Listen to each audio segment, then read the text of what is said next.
कुरुंदवाड व परिसरात रमजान ईद उत्साहात साजरी। कुरुंदवाड शहरासह परिसरातील ग्रामीण भागात रमजान ईद उत्साहपूर्ण वातावरणात साजरी करण्यात आली। ईदगाह मैदानावर मौलवी हाजी मोहम्मद अली मुल्ला यांच्या हस्ते ईद उल फित्रची नमाज अदा करण्यात आली।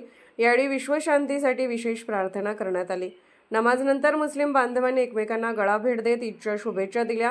हेरवाड, तेरवाड, अकिवाट, राजापूर, खिद्रापूर, औरवाड, आलास, बोबनाळ आदी गावांमध्ये ईदची नमाज मोठ्या उत्साहात अदा करण्यात आली।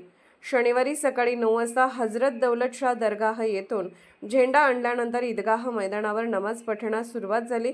मुस्लिम समाजाचे अध्यक्ष इक्बाल पटवेगार यांनी वार्षिक अहवाल सादर केला, तर उपाध्यक्ष शकील भिलवडे व सचिव असलम जमादार यांनी अहवालाचे वाचन केले। सभेत विषय पत्रिकेवरील सर्व विषयांना एकमताने मंजुरी देण्यात आली। नमाजासाठी शहरातील आबालवृद्धांची मोठी उपस्थिती होती आणि मैदान गर्दीने फुलून गेले होते। यावेळी समाज प्रमुखांनी पर्यावरण संवर्धनाचा संदेश देत प्रत्येकाने आपल्या परिसरात वृक्षारोपण करावे व पाण्याचा अपव्यय टाळावा असे आवाहन केले। कायदा व सुव्यवस्था राखण्यासाठी सहाय्यक पोलीस निरीक्षक संतोष माने व उपनिरीक्षक जीवन पाटील यांच्या मार्गदर्शनाखाली पोलीस बंदोबस्त ठेवण्यात आला होता। कार्यक्रमाला नगराध्यक्ष मनीषा डांगे, माजी नगराध्यक्ष रामचंद्र डांगे, उपनगराध्यक्ष दीपक गायकवाड यांसह अनेक मान्यवर उपस्थित होते। तसेच मुस्लिम समाजातील विविध पदाधिकारी व नागरिक मोठ्या संख्येने उपस्थित होते।